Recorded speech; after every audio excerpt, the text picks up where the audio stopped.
1998, off Canada's east coast, a modern passenger jet run by one of the world's best airlines catches fire at 33,000 feet.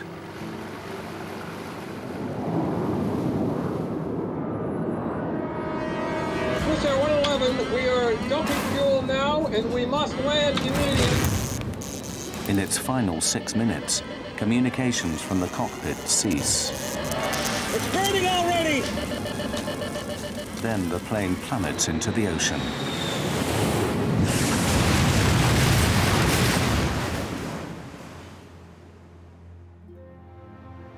"229 people are dead.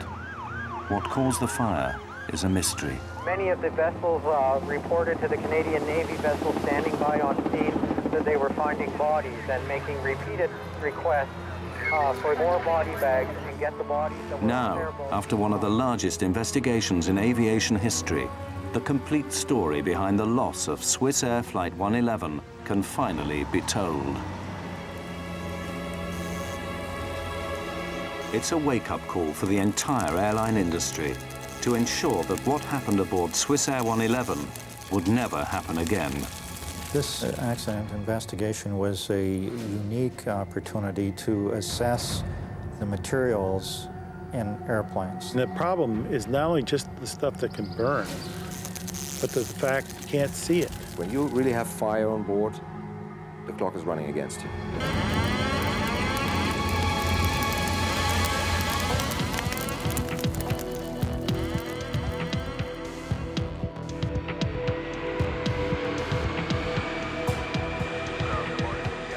September the 2nd, 1998. Swissair Flight 111 prepared to depart New York's JFK International Airport, en route to Geneva, Switzerland. The aircraft was a McDonnell Douglas 11, or MD-11, a model first developed in 1986 as a highly automated, modern replacement for the antiquated DC-10. It was considered one of the most reliable passenger jets in the skies, and Swissair pilots were among the world's best trained. Okay, after start checklist. Engine anti-ice. Not required. Roger, not required. Auto brakes. Take off. Swissair 111's pilots were Captain Urs Zimmermann and First Officer Stefan Loew. Swissair 111, hold short, 31 left. Zimmermann encouraged an easygoing atmosphere in the cockpit, but he was also known for his by-the-book precision. When not flying, he was an instructor of new pilots for Switzerland's national airline. Take off checklist. Flaps and slats. Flaps set, 15 degrees. Set at 15.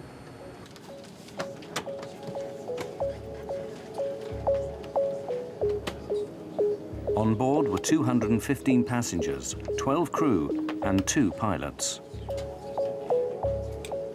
Most were French, American, or Swiss. 23-year-old Stephanie Shaw was on her way home to her parents in Geneva. Stephanie was blessed in many ways. She was physically very attractive. She was an intelligent girl. The reason she went to New York was that she had been invited to become a member of the World Economic Forum, which is based in Geneva, and she wanted to have this trip before she joined. She was a darling, an absolute darling. 8:18 p.m. Swissair 111 Heavy, clear for takeoff. Cleared for takeoff. Roger, Swissair 111. For safety, the Swissair pilots push the throttles forward together, ensuring no single pilot can botch a takeoff. PR, V2. Swissair Flight 111 lifted off and made her way northeast, toward the open Atlantic. For the first 15 minutes after takeoff, there was no communication from Swissair 111. It was an unusual, small detail that would later baffle investigators. Well, it does happen occasionally. They had not yet reached what we call the North Atlantic track system, where then you're not really usually in radio contact. So I thought it was a little abnormal, but it appears it was just nothing more than a mistaken radio frequency. When the guy dialed it in and swapped over the radio, he had put in the incorrect frequency, and evidently just, you know, they didn't make another attempt at contacting someone. It was strange, and I agree with you. It was kind of like, whoa, that's interesting.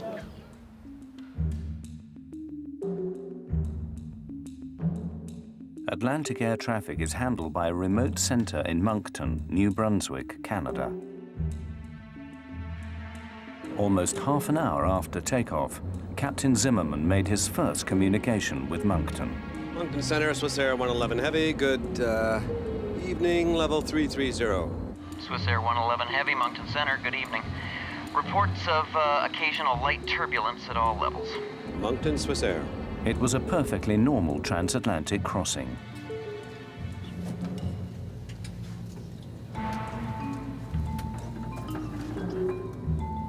In first class, Swissair passengers were among the first in the world to have a personalized, in-flight entertainment network. Though now common, the system was an innovation in 1998. Passengers could choose their own movie, browse the internet, and gamble. They evaluated the market, and they thought that introducing a modern in-flight entertainment system combined with a gambling system, so that passenger actually can use their credit card and gamble during long-range flights, would make them more attractive. This luxury would be the source of controversy to come.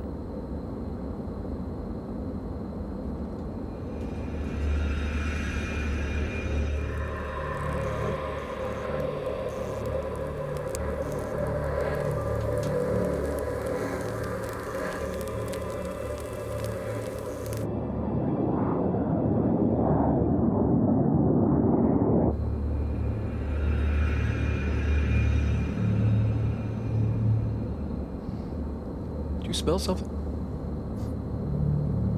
Yeah, what is that?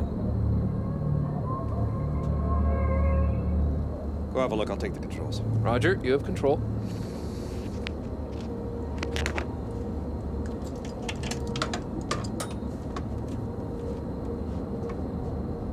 First Officer Love investigated the area near the air conditioner vent. Harmless smoke traces from air conditioning systems are common on commercial jets. I don't see anything, Urs, and there's nothing up there now.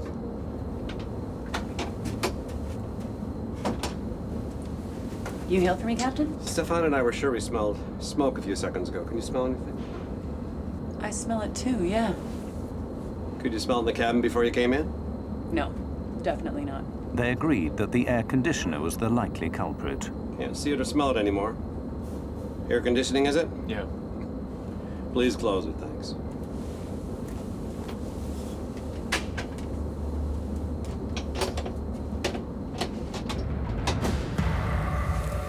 Behind the sealed panel, the pilots could not see that the problem was getting worse.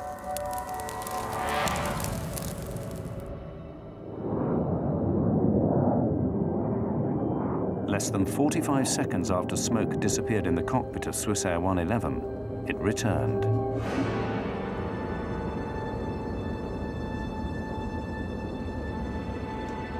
Zimmerman followed Swissair procedure. There it is again. He made plans to divert to the nearest place to land.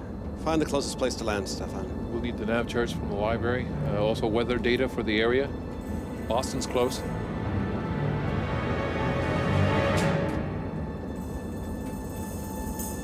It's not doing well at all up there. Zimmerman radioed air traffic control in Moncton, New Brunswick.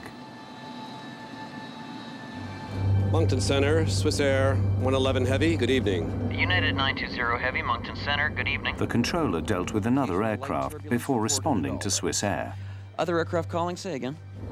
Swissair 111 Heavy is declaring pan, pan, pan. We have smoke in the cockpit. Request immediate return to a convenient place, I guess. Boston. Pan, pan, pan is an international term used to notify air traffic control of an urgent situation. one step below declaring Mayday. You say to Boston you want to go? I guess Boston. We need first the weather there. We are starting right turn here, Swissair 111 Heavy. Swissair 111, roger, and descent to flight level 310. 310. 310, Swissair 111 Heavy. This is the first interview with one of the air traffic controllers in Moncton. My name is Bill Pickrell, and on September 2nd, 1998, I was one of two Halifax terminal controllers working the evening shift. The pan in any kind of a special condition is usually dealt with as an emergency, and this in fact was dealt with that way. The aircraft was immediately given priority, and the high-level supervisor initiated a call to the Rescue Coordination Center. Pickrell's colleague determined that Swissair 111 was just 66 nautical miles from Halifax and 300 from Boston. But Captain Zimmerman had chosen an airport he knew. A lot of times when you're having a problem, you would rather be dealing with an issue where you're much more familiar with the airport, because that relieves a little stress on you. This is his initial problem. He's sitting there, he's looking up there, and he's trying to think, well, I got smoke here. Now, what does it mean? Let's see, where's the closest place I can go to that I can talk to a Swissair mechanic? Boston.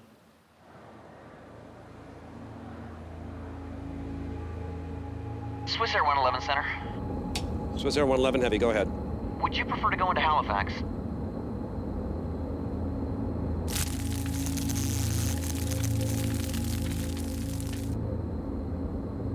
Or we better put the mask on. Stand by.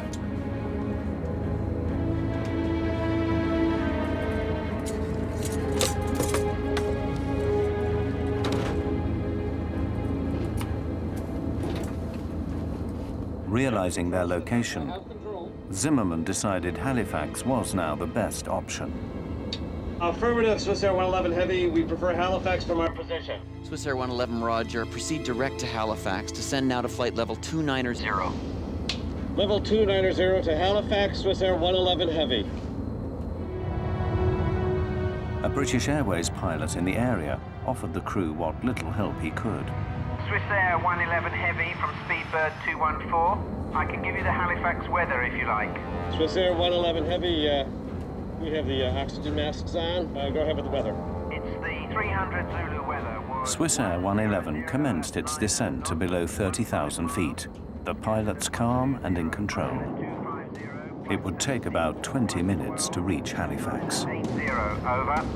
Roger, Swissair 111 Heavy, we copy 2980. Swissair 111, you're cleared to 10,000 feet. And the Halifax altimeter is 2980. Swissair 111 Heavy, 2980 at 10,000 feet. And Swissair 111, Can you tell me what your fuel on board is? Stand by for this. Speedbird 1506 is at Tusky, listening out. Speedbird 1506, roger. The controller signed off with another aircraft. His jurisdiction was high-altitude flights. As Swissair was on descent to Halifax, he hands over responsibility to Bill Pickrell. At that point, everything was normal. I gave the pilot an initial descent, and he requested to level off at an intermediate altitude to get the cabin in order for the landing, which I took to mean that they needed to pack away dinner trays and things like that. It was an indication to me that while his situation was unusual, that they weren't considering it as an emergency at that time. Watch your speed, Stefan. Don't descend too fast. Roger.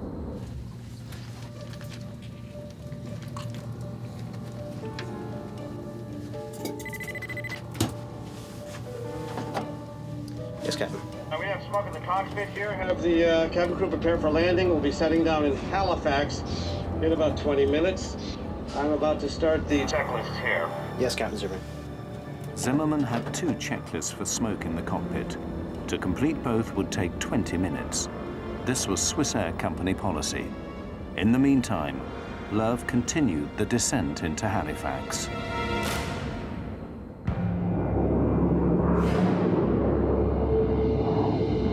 Stefan, I'll need you to handle the radio while I do this checklist, all right? 119.2 for the Swissair 111 Heavy. Roger. Swissair 111 was now at about 25,000 feet. Pickrell advises them to descend to 3,000. But First Officer Love said he'd rather fly at 8,000 until the passenger cabin was cleared. 050. Swissair 111. Their attitude underscored the sense of control in the cockpit. 979. From my point of view, it gave all initial appearances that it should be a fairly straightforward operation, that assuming that everything happened normally, the aircraft would require a minimum of handling to lead them into Halifax. Swissair 111, you can descend to 3, level off at an intermediate altitude if you wish, just advise. But Pickrell was concerned the plane was not coming down fast enough. It appeared that the aircraft might have been a little bit high, and I wanted to ensure that the pilots were aware of how far they were from the airport, how many miles they had to fly, so that they could judge their own descent and make their decision about what they wanted to do. Roger. At the time, we descend to 8,000 feet, and we are clear at any time to 3,000 feet. I keep you advised. Okay, can I vector you to set up for runway 06 at Halifax? Roger, a vector for 6 will be fine. Swissair 111 Heavy. Swissair 111, roger, turn left heading of 030. Left heading 030 for the Swissair 111 Heavy.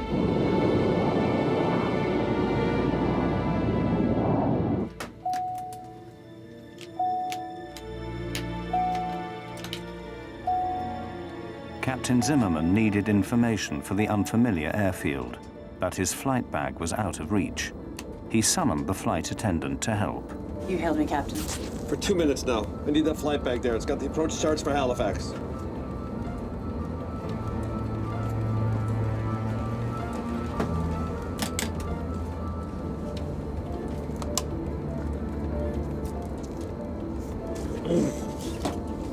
Okay, get back to your crew. Yes, Captain.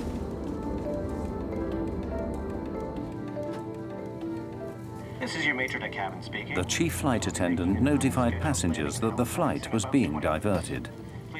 There was no panic. The plane was flying normally, and there was no sign of smoke in the cabin. Swissair 111, the localizer frequency is 109.9. You've got 30 miles to fly to the threshold. We're going to need more than 30 miles. But still at more than 20,000 feet, Swissair 111 was too high to make a landing in just 30 miles. The frequency is 109.9 for the localizer. Okay, roger, 109.9, and we are turning left, heading north, Swissair 111 Heavy. And we've got to dump fuel. Agreed. So far, communications from Swissair had been calm. Still, Moncton Centre initiated emergency efforts at Halifax Airport.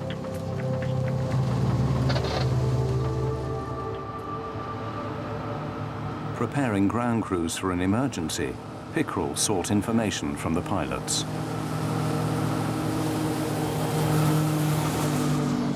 Swissair 111, you have time. Could I have your number of souls on board and your fuel on board, please, for emergency services? Roger. At this time, fuel on board is 230 tons. We have to dump some fuel. May we do that in this area during descent? Pickrell was surprised to learn so late that Swissair 111 needed to dump fuel. At that point, it became more of a complicated situation. In fact, with every transmission after that, it became more and more complicated. Pickrell considered his options for a safe place that wouldn't take the aircraft too far from Halifax. He decided to direct the plane over St. Margaret's Bay, about 30 miles from the airport. The other choice, if he had said he needed to stay close, was to start the aircraft in a right-hand turn to set him up for any of the other runways. I had to keep him flying in a circle or a constant track so that he wouldn't fly back into his own fuel, which would have been not good. Dumping fuel is standard procedure. A fully fueled passenger jet is too heavy and could break up on landing. Are you able to take But co-pilot Love wondered if, given their situation, they might forgo the regulations. They want us to turn to the south. Should we just forget about dumping and just land? No, dump it. Okay, we are able for a left or right turn to the south in order to dump. I initiated the vector back toward St. Margaret's Bay to start him in that direction. It indicated to me that, again, it wasn't a critical situation on board, that in fact he did have time to be able to go back and dump his fuel over the water. Swissair 111, roger. Turn left heading of 200 degrees and advise me when you're ready to dump. It will be about 10 miles before you're off the coast. We will still be within about 25 miles of the airport. Roger, we are turning left, 200. In that case, we are going to descend to only 10,000 feet in order to dump the fuel. Roger, maintain 10,000. I'll advise you when you're over the water. It will be very shortly. Roger. While Zimmerman continued with his checklist, Love accidentally transmitted to Bill Pickrell in Moncton. Are you in the emergency checklist for air conditioning smoke? Yes. Swissair 111, say again, please. Sorry, that was not for you. Swissair 111 was asking internally. Okay. Airspeed is decreasing below 306. Level off speed here. Let's fly the plane as you see fit, Stefan. Swissair 111, continue left heading 180. You'll be off the coast in about 15 miles. Left heading 180, roger. Swissair 111 and maintaining at 10,000 feet. Roger. Cabin bus off. Cabin bus off, roger. The cabin bus switch knocked out all the lighting in the cabin. It was an indication for the passengers that something was wrong, but hardly alarming. Ladies and gentlemen, we have temporarily lost the lights in the cabin. Please remain calm. The crew will be coming around with flashlights to assist in landing. Despite a cockpit filled with smoke, there was still no trace in the passenger cabin.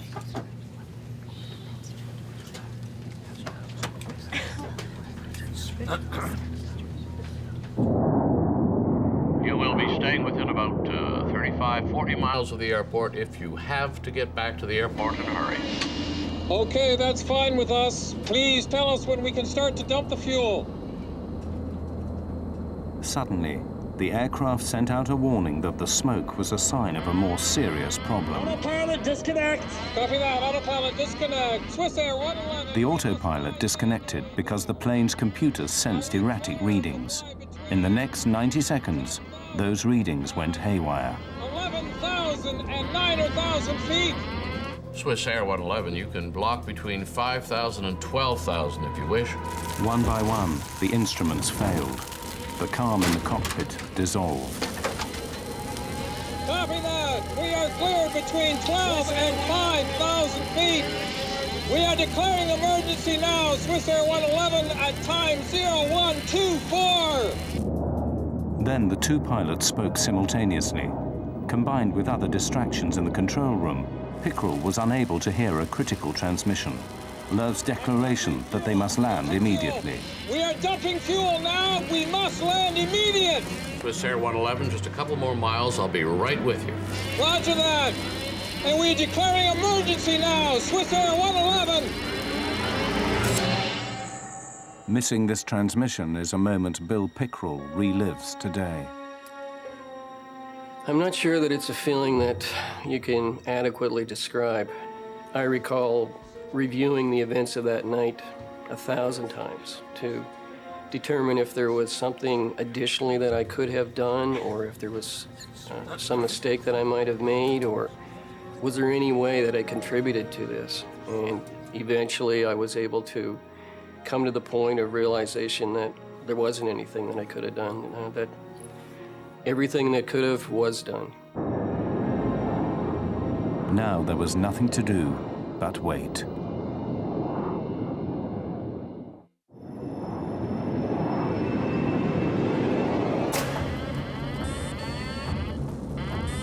"30 seconds after declaring an emergency, the pilots of Swissair 111 faced an inferno. All my screens are down. I'm flying on standby instruments, maintaining 300. Swissair 111, you are cleared to commence your fuel dump on that track, and advise me when your dump is complete. Soon after I gave him authorization to commence the fuel dump, there was no acknowledgement. Initially, I wasn't concerned by that because I considered that he was probably doing the fuel dump. He was reviewing a checklist. He was busy doing things. And as per our training, we're told not to bother the pilots in those kinds of situations. Swissair 111, check. You are cleared to start the fuel dump.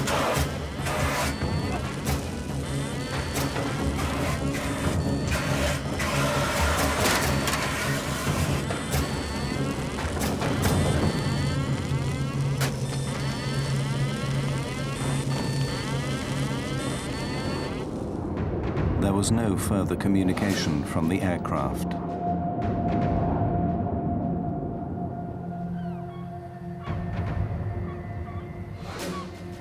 Six minutes later, residents of Peggy's Cove heard a devastating explosion.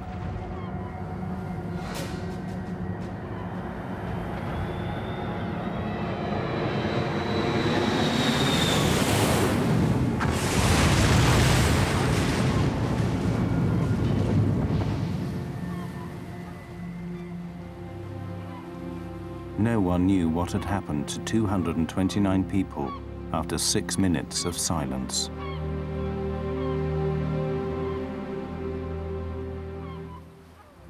It was probably one of the most helpless feelings that any individual can have, not being able to do anything but just sit and watch the target and hope that it would turn back toward the airport. And of course it didn't.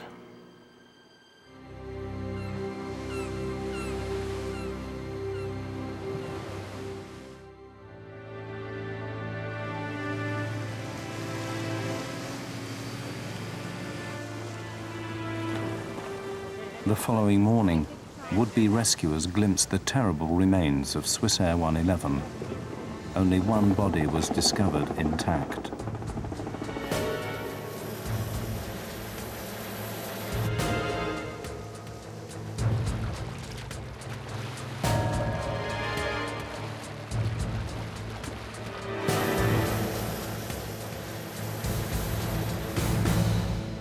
In Geneva, Ian Shaw had a premonition about his 23-year-old daughter, Stephanie.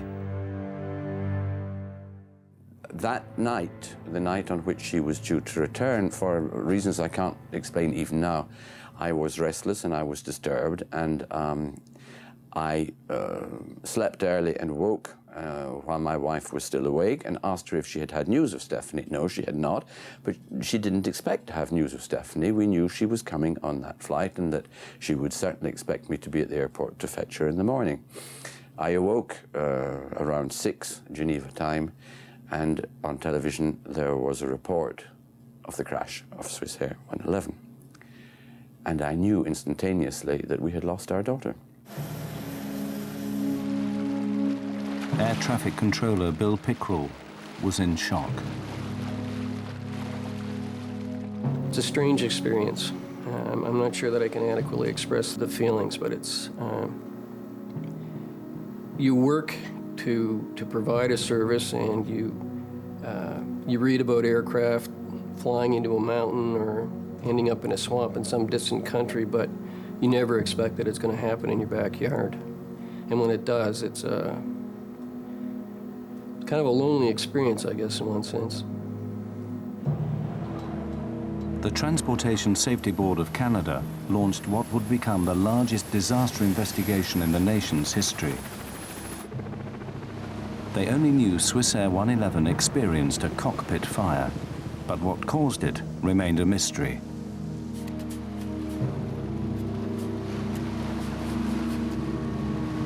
Well, this accident was a challenging one to investigate, in that initially, of course, we had to recover the aircraft from about 55 meters of water, around 185 feet. Of course, it was also in many pieces. As it turns out, it was in a couple of million pieces. So that was the initial challenge. And then after that, of course, when you have so many pieces, you need to determine which are the relevant ones and what are these pieces telling you about what happened and why. The TSB embarked on a 5-stage plan. First, divers were deployed to survey the wreckage. They discovered that the plane was smashed into millions of pieces. But as the autumn weather worsened, the risks to divers increased. At this rate, the salvage would take years to complete.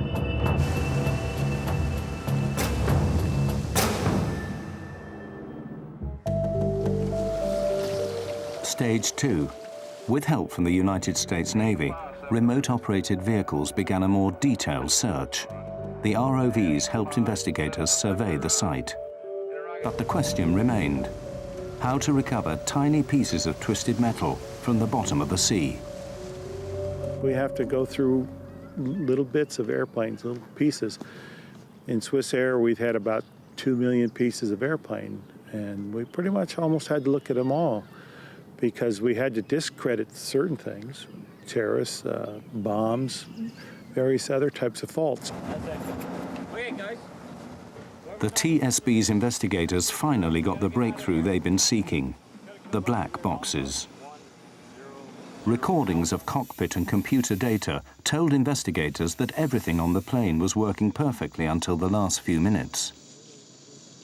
When the crew declared the pan, that they had smoke in the cockpit, after going through all of these parameters, we found no anomalies or no problems in any of that flight data that suggested there was a problem with the aircraft. So this led us to believe that the crew had a relatively operational aircraft. Aside from the smoke in the cockpit that they noted, everything else appeared to be working fine. And as they were making their plan to descend the aircraft, they experienced a series of systems failures that were in rapid succession and exponential. Copy that. Autopilot disconnect. Swissair 111, we must fly manually now. Mike Poole's CVR team then faced a serious setback. The last 6 minutes on both flight recorders were missing. You're losing systems rapidly on the airplane in that 90-second period that things are happening very fast. And one of the last things we know about was the 2 recorders went offline. So the fire has presumably breached the lines, breached the sources to these recorders and has stopped them. With the failure of the black boxes, investigators were no closer to learning how or where the fire started on Swissair 111.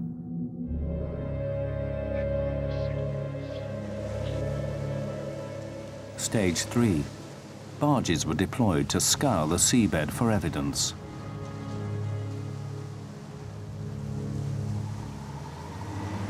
One by one, sad remnants of the airplane reached the surface. Her engines were recovered. Then the landing gear. These were among the largest pieces of Swissair 111 to be recovered. The rest were mere fragments, dredged up in a painfully slow process. Stage 4. A nearby military hangar provided a makeshift lab for the growing team of forensic investigators. Representatives from the American NTSB, Boeing, Swissair, and the Royal Canadian Mounted Police joined in the search for answers.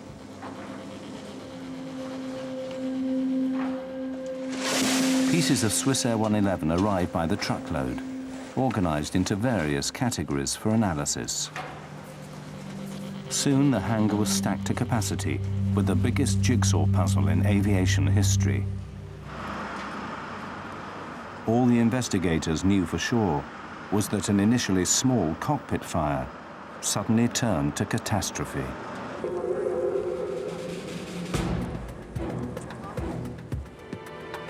The team sorted through nearly 155 miles of wiring retrieved from the wreckage of Swissair 111. Here, the first real clue: evidence of electrical arcing. Scorch marks on metal revealed that the source of the fire was in the back of the cockpit, directly behind the first officer. By examining the aircraft's wiring plans, investigators found a likely suspect: the entertainment system in first class. The system had some major deficiencies. It was getting very hot. It drew a lot of power. And thereby, for example, raising the cabin temperature considerably, because it was always running. They did not install a simple off switch, nor did they install appropriate cooling systems to cool the system down. The TSB's investigators finally thought they had the breakthrough they'd been seeking. Our report indicates that there was a design flaw in the way the in-flight entertainment network installed in the first class and business class sections of the aircraft were installed, integrated into the electrical system of the airplane. When Captain Zimmerman threw the cabin bus switch, all power to the cabin should have been switched off. But the entertainment system remained on, overheating. If you'd ask most pilots, they would say, well, if I push the cabin butt switch, it's going to turn off the things behind the cockpit. It's going to isolate that electrically for me so that I don't have to worry about that, and that I can just concentrate on those things that might affect me flying the airplane. Well, as it turns out, that this switch was kind of bypassed in this case for this IFIN, or entertainment system. Swissair immediately disabled the entertainment systems on the rest of its fleet, and the US National Transportation Safety Board ordered an inspection of cockpit wiring on all MD-11s. Unfortunately, this simple solution proved insufficient. By the time that cabin switch was turned off, the fire was well underway, and so that had no real bearing on the initiation or propagation of the fire in the Swissair 111 aircraft. But investigators determined that the problem with the entertainment system alone could not have brought down Swissair 111. The search for answers continued. Stage 5. Undaunted, the TSB reconstructed the MD-11 from the wreckage. A wireframe mock-up they called the jig provided a spine for placing tiny pieces back where they once belonged. The reconstruction revealed that the fire spread with alarming speed from the cockpit back into the first-class galleys. Some metal showed heat damage from temperatures as high as 600 degrees centigrade. As the investigation continued, some argued that the actions of the pilots may have contributed to the disaster. Some experts charged that Zimmerman and Love's by-the-book approach may have cost them their lives. Swissair 111 was asking internally. Some operators emphasized in a very early stage, land as soon as possible, and then if you have time, go into the checklist. Others said, here's the checklist, and at the end of the checklist, if that doesn't help, then land as soon as possible. Pretty contradictory to basic flying instructions where student pilots learn at a very early stage that whenever you have smoke, you have a fire, and fire means land as soon as possible. Emergency light switch on. Emergency light switch on. Unfortunately, in this case, the way the checklist was written, it didn't identify that now start towards the divert. It started more on, let's try to see if we can solve the problem. And so now all of a sudden you're taking on a problem that just kind of crept up on you. You weren't expecting it. We're going to need more than 30 miles. But the TSB considered the timeline. Investigators determined that Swissair 111 would not have made Halifax Airport under any circumstances. There just wasn't enough time. In our calculation, we showed that starting at the ideal descent point from 33,000 feet, which was at about 10:14 p.m. that night, it would take some 13 minutes to get the airplane onto the ground, which would take us to 10:27 p.m. By 10:24, the systems in the aircraft were starting to deteriorate. So we believe that under these circumstances, the crew would not have been able to successfully land the airplane under those conditions with the amount of time that they had. Whatever caused the fire on Swissair, it happened at a lethal speed. The mystery remained.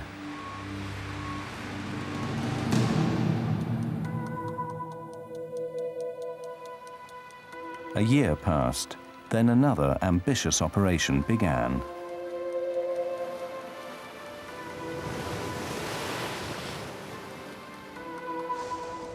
The TSB hired a sophisticated Dutch salvage ship, Queen of the Netherlands.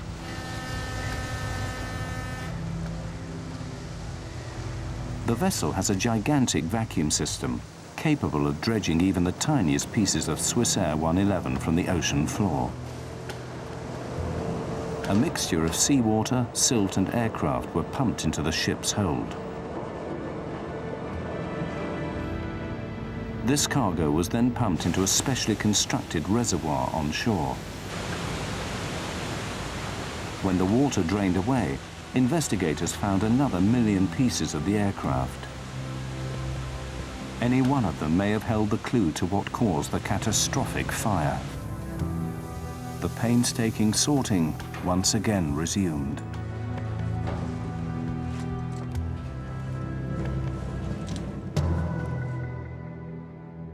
Finally, after 15 months, they found what they'd been seeking: a single faulty wire. We looked at all of the possible sources of heat that might start a fire in that area, and in this instance, we did discover a wire that arced in that way, and right next to it was some very flammable material called metallized polyethylene terephthalate covering material that covers the insulation blankets.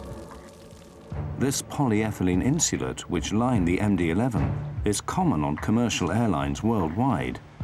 It has passed the industry's flammability tests that require materials to self-extinguish after a reasonable period of time.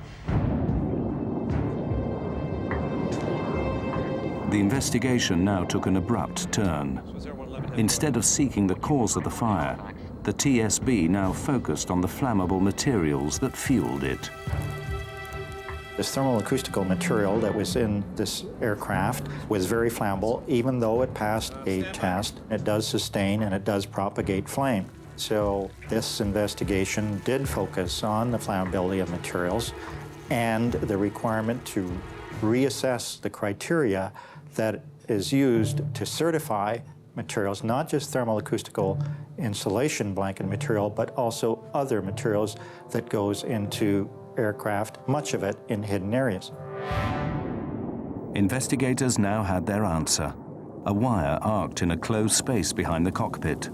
The arc ignited the insulation, which in turn lit other materials, such as foams and plastics. The pilots could not sense how quickly the fire intensified, but 14 minutes after they declared pan, pan, pan, the fire disabled all electronics in the cockpit.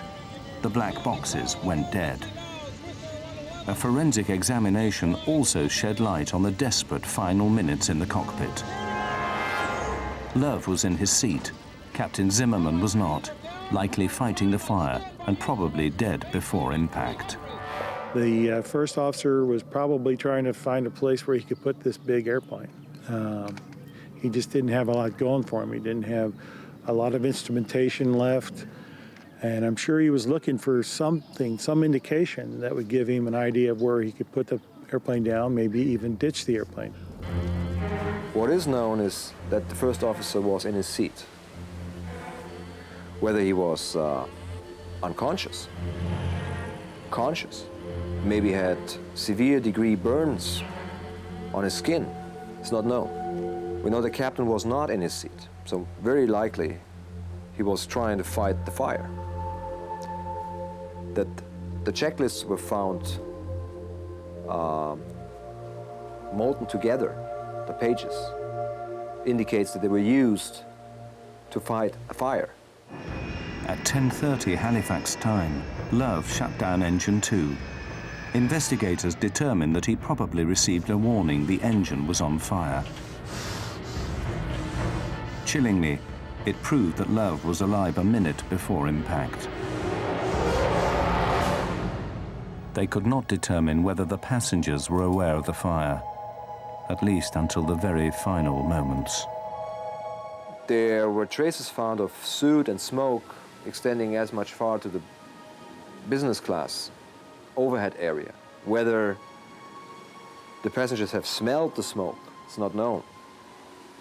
DNA analysis showed that they had no residue in their body. The aircraft hit the water with a force of 350 Gs.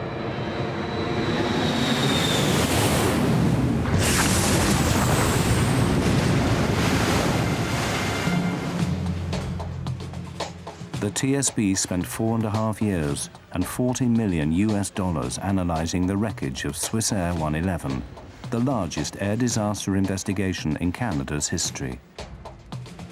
Their conclusion: flammable materials do not belong on commercial aircraft. The rate of progression in this airplane, I think, surprised us and surprised others, and that's why we emphasize, again, the importance of raising the bar on the flammability standards for materials used in airplanes. Ian Shaw waited 4 years for the report to reveal the fatal flaw that took the life of his daughter.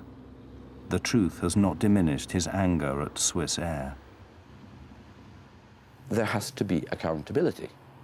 If you are involved in wrongdoing, you must be held accountable.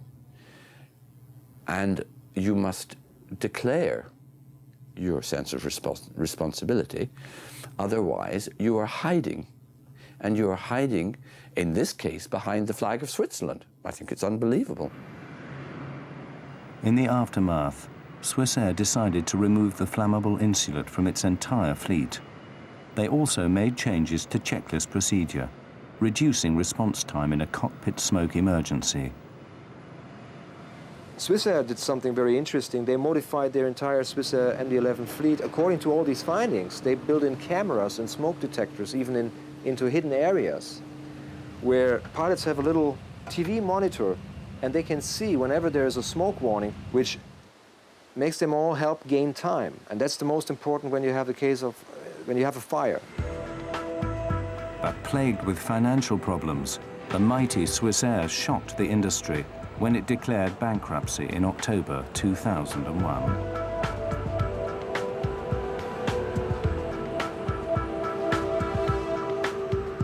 The flammable insulation that set Swissair ablaze remains in 2/3 of commercial airplanes today, but not for very much longer. The metallized polyethylene terephthalate material has been essentially banned from aircraft, and the criteria to certify that kind of material for use in airplanes has been worked on. It has not been put into law as yet, but we look forward to that being done, so the criteria is more stringent. The U.S. Federal Aviation Administration has given a deadline of 2005 to remove the material from all commercial aircraft. This major overhaul is designed to ensure that what took place on Swissair 111 will never happen again. The industry is trying to remove it, but I don't think they're removing it as quickly necessary as they could. There's always that battle. How expensive is it to do something that's replacement, or are you going to replace it in an airplane you're going to throw away in another couple of years? We have to live within certain economic realities.